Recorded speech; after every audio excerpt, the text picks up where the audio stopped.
I'm not. These big ass lips are not for you, nigga.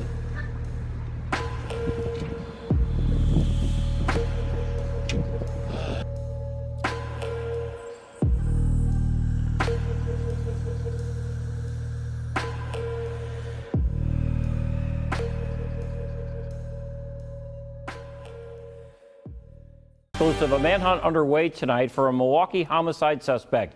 He's accused of killing a mother of four following a domestic dispute that happened last week. Our Aaron Maben spoke with the victim's mother tonight. He joins us live from Milwaukee Police Headquarters. Aaron?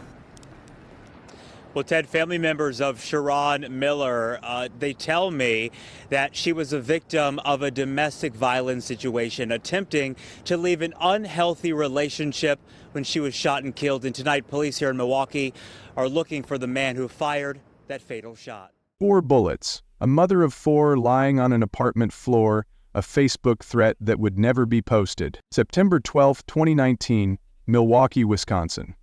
31-year-old Chiron Miller walked into her boyfriend's apartment to collect her belongings. Minutes later, she was fighting for her life with gunshot wounds to her arm and abdomen. Why? Because she threatened to expose his double life on Facebook. Her boyfriend, Darnell Kimball, didn't just have a criminal record. He had a wife that Chiron had discovered. And when she threatened to tell the world, he made sure she never would. Welcome to True Crime Malice, where we uncover the darkest moments that change lives forever. If you've ever been betrayed by someone you trusted, drop a comment below. This story might hit close to home. Before she became a headline, Chiron Miller was a force of nature. Born in 1988 in Milwaukee, she grew up with a zest for life that was impossible to ignore. At 31, she had built a life centered around her 4 children, working tirelessly as a school bus driver to provide for them. She had a great relationship with them, her mother Jacqueline Brinson recalled. The bond between Chiron and her kids wasn't just strong, it was everything to her. Despite the challenges of being a single parent, she poured her heart into giving them stability and love. But Chiron was more than just a dedicated mother. Friends described her as outspoken and unapologetically herself. She was the person who could transform any room just by walking into it. Her energy infectious, her laugh unforgettable. She was just an outgoing person, and I'm really going to miss her, said Polly Cobbs, who had known Chiron for years. That sentiment echoed through her entire social circle. Chiron wasn't the type to fade into the background. She commanded attention without even trying. Beyond her day job, Chiron had a creative side that few outside her inner circle knew about. She had a talent for drawing tattoos, expressing her artistic vision through designs that captured people's stories and dreams. This passion gave her an outlet beyond the daily responsibilities of motherhood and work. One of her greatest joys was skating, a hobby she shared with her mother. I could skate, but she could skate better than me, Jacqueline remembered, with a bittersweet smile. I would be on the side of her, to make it seem as if I was just as good as her. These skate better than me, so I would be on the side of her to make it seem as if I was just as good as her. These moments at the rink revealed Chiron's playful competitiveness and her ability to find joy in simple pleasures. The relationship between Chiron and her mother wasn't just close, it was built on shared experiences and mutual admiration. They weren't just mother and daughter, they were friends who genuinely enjoyed each other's company. Those skating sessions weren't just about the activity, they were about connection, laughter, and creating memories. What makes Chiron's story all the more heartbreaking is how quickly everything changed. In the morning, she was driving children to school, planning weekend activities with her kids, perhaps sketching a new tattoo design. By nightfall, she was gone, leaving 4 children without their mother and a family shattered by grief. I never imagined losing my daughter at such a young age, Jacqueline said, the pain evident in her voice. No parent expects to outlive their child, and certainly not under such violent circumstances. The tragedy of Chiron's death isn't just in what was lost, but in what could have been. 4 children growing up without their mother's guidance. Birthday parties she'll never attend, graduations she'll never witness, grandchildren she'll never meet. After Chiron's death, Jacqueline stepped up to raise her grandchildren, a testament to the strength and resilience that must have run in the family. Despite her own grief, she took on the responsibility of giving these children the love and stability they deserved. What's perhaps most devastating is that Chiron was trying to make positive changes in her life. She was attempting to leave a relationship that wasn't healthy. She was taking steps to protect herself and her children. She was looking toward a better future. But sometimes, the most dangerous moment in a toxic relationship is the moment you try to leave. As we piece together the events that led to that fatal September day, we see a woman who was much more than a victim. She was a mother, a daughter, a friend, an artist, a provider. She was someone who brought joy to others and fought to create a good life for her family. And as we'll discover, the relationship that ultimately claimed her life had been building toward disaster for longer than anyone realized. The red flags were there, but, as is often the case, they only became obvious in hindsight. What happened between Chiron Miller and Darnell Kimball didn't begin with gunshots. It began with something that looked like love before it twisted into something deadly. Darnell Kimball wasn't a stranger to the criminal justice system. By the time he met Chiron Miller, he already had convictions for armed robbery from 2009 and methamphetamine possession from 2018.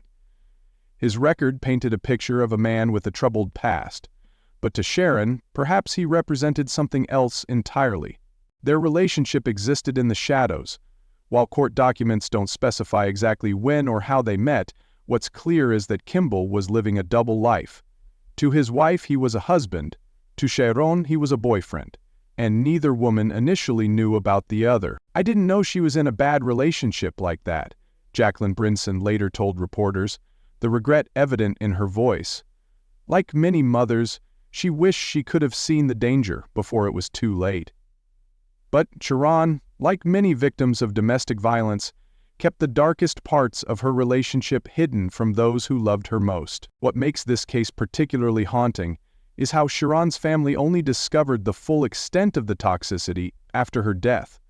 The relationship had apparently deteriorated to the point where Chiron was ready to walk away, a decision that would ultimately put her in the crosshairs of a fatal confrontation. According to those close to the investigation, the relationship between Chiron and Kimball had grown increasingly volatile in the weeks leading up to the shooting.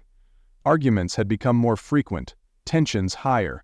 But what pushed things to the breaking point was Chiron's discovery of Kimball's marriage. When she found out about his wife, something shifted. The betrayal wasn't just personal, it was profound. The man she had trusted had been living a complete lie, and Chiron, being outspoken and unapologetically herself, wasn't about to let that deception stand. She threatened to expose him on Facebook Live, to tell the world, including his wife, about their relationship. In the age of social media, such exposure can destroy lives, relationships, and reputations in minutes. For someone like Kimball, with his criminal history and precarious double life, this threat wasn't just embarrassing, it was existential. The power dynamic in their relationship had suddenly shifted. Chiron, armed with the truth, now held leverage over Kimball, and for a man accustomed to control, this reversal was intolerable. What's particularly tragic about domestic violence cases like Chiron's is that the most dangerous period often comes when the victim attempts to leave. Experts in domestic violence call this separation assault, the violent reaction that occurs when an abuser feels their control slipping away. For Chiron, the decision to collect her belongings from Kimball's apartment would be her last. "I just wish she would have made her move a little earlier," her mother later reflected, wrestling with the cruel timing of it all.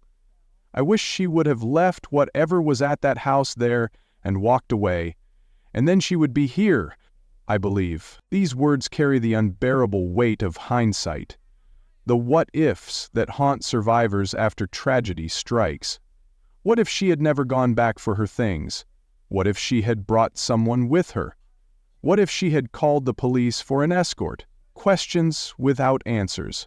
Possibilities that died with Chiron. The relationship between Chiron and Kimball represents a pattern all too common in domestic violence cases. The isolation, the control, the escalation. the fatal response to losing that control.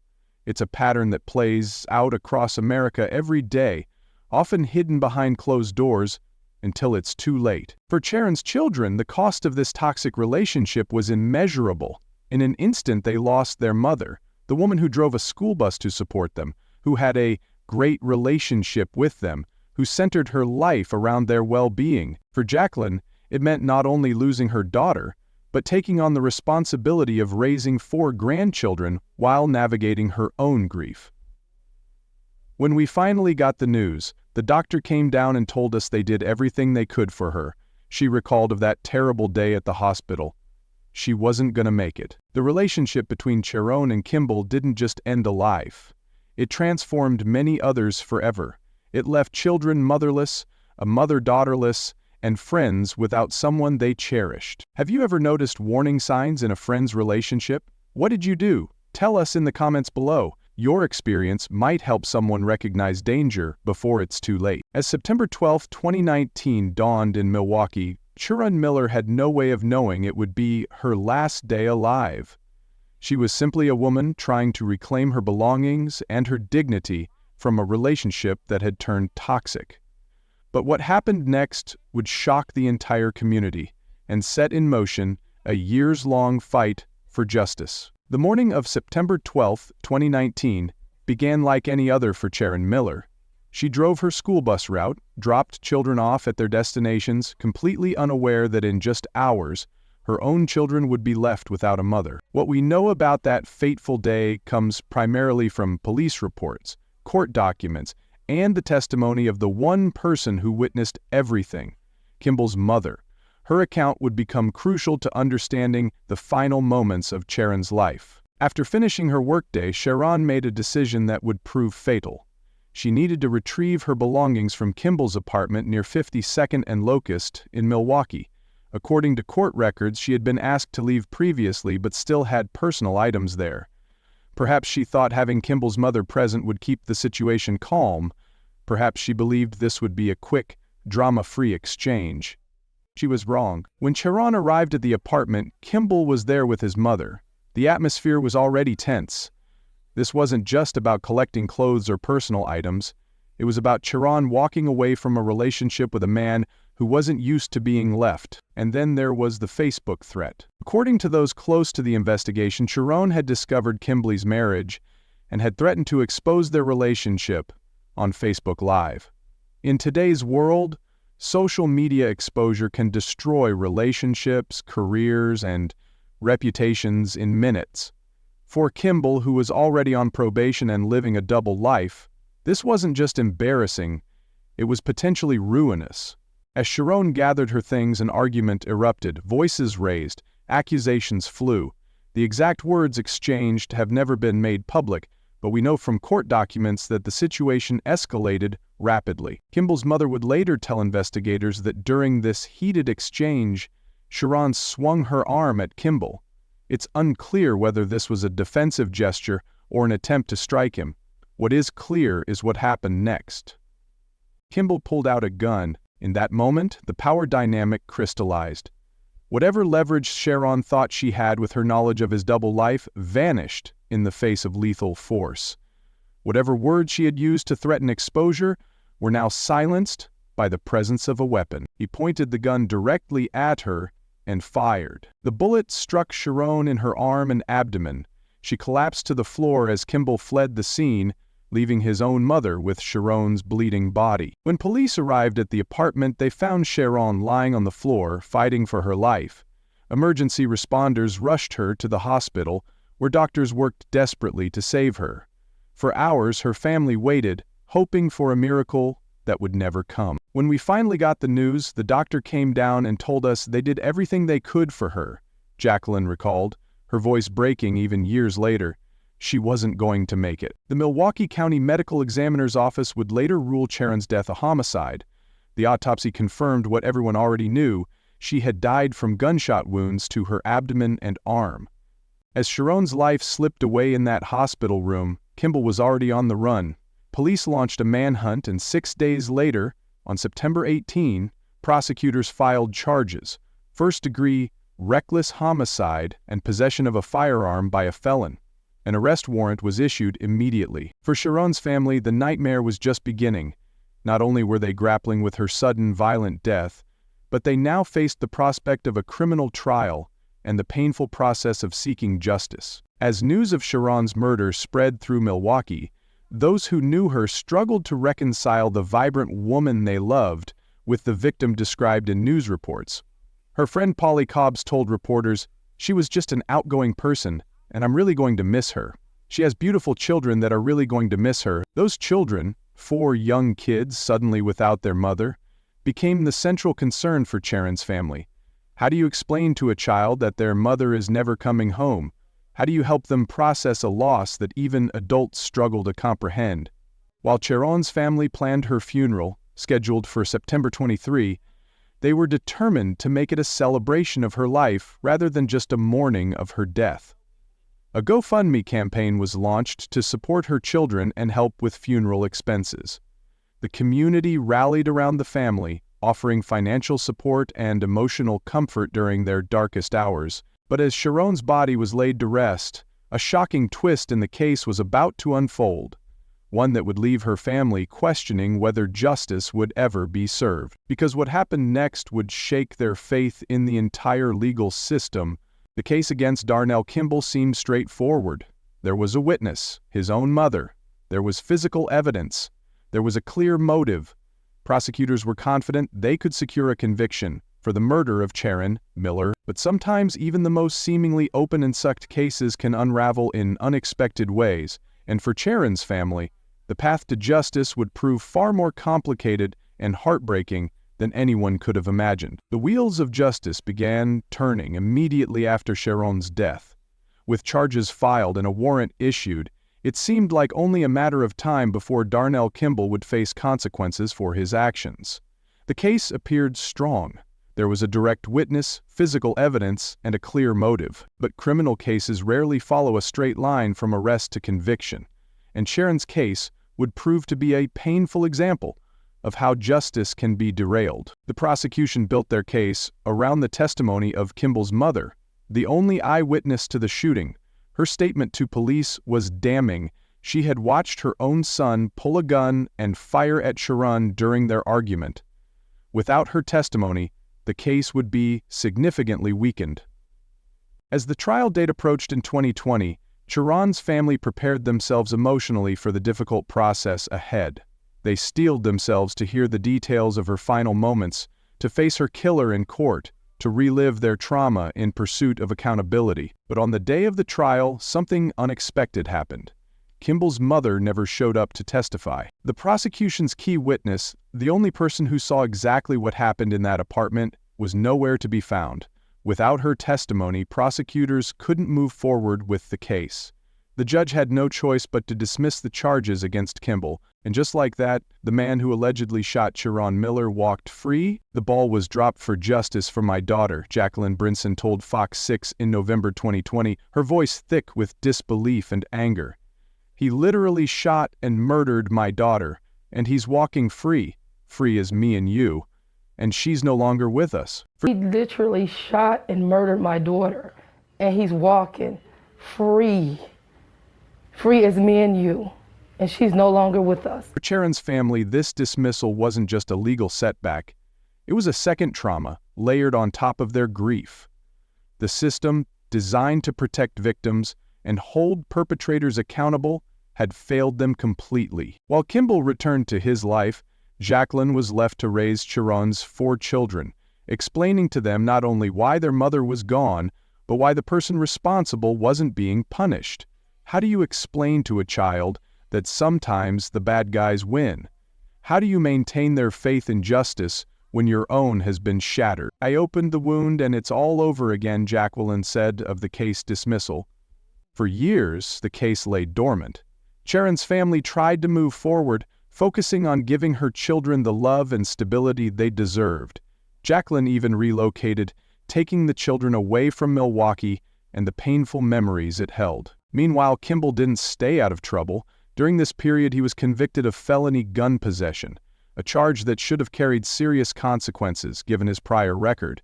Yet remarkably, he received a stayed sentence and was placed on just 2 years of probation. For Chiron's family, watching Kimball receive such a light sentence for a gun charge while he walked free from her killing was salt in an already gaping wound. Then, in May 2023, nearly 4 years after Chiron's death, something unexpected happened. Milwaukee prosecutors suddenly refiled the homicide and felony gun charges against Kimball. A new warrant was issued for his arrest. What changed? What new evidence or circumstances allowed prosecutors to reopen a case that had been dismissed years earlier? Officially, they didn't say.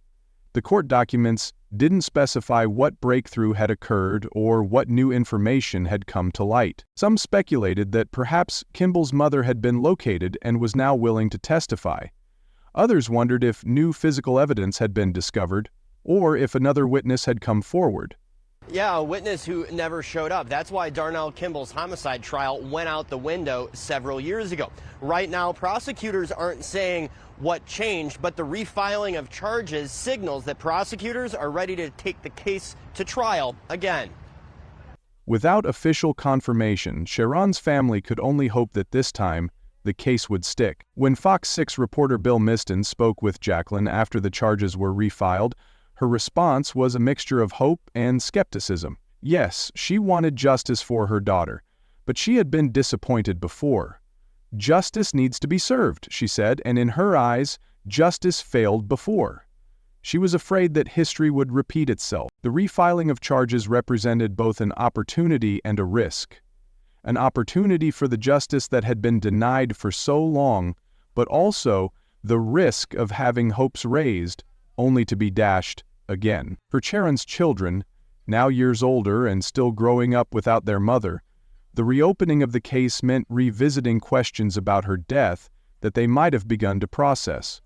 It meant explaining court proceedings, potential outcomes, and the possibility of yet another disappointment. As the new case against Kimball began to take shape, one question loomed large in the minds of everyone who loved Chiron. Would justice finally be served?